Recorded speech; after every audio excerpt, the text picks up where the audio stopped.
2022 সালের ফেব্রুয়ারি মাস থেকে শুরু হয়ে 2023 সালের ফেব্রুয়ারি মাসে সমাপ্ত হয়েছিল।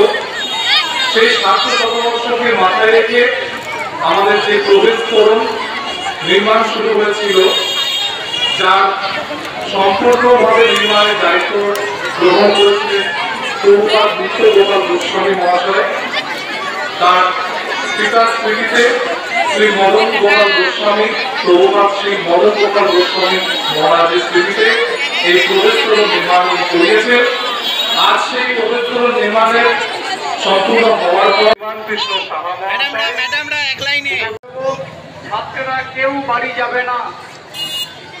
আমাদের এই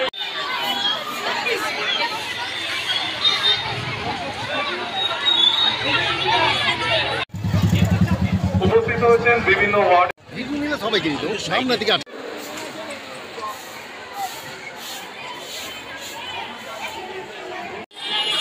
এবার আমাদের প্রভুপাদ শ্রী মদন গোপাল গোস্বামী তোরণ বিদ্যালয়ের প্রবেশ তোরণটির মূল দ্বারোদ্ঘাটন হয়ে গেল।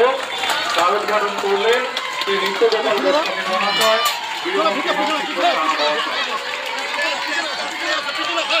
পিছনে আসো স্যার, এরকম করলে হয়নি, সবাইকে তুলতে দাও, তুমি আগে নিলে হবে না, আমাদের কাজে লাগবে না। আমাদের সমস্ত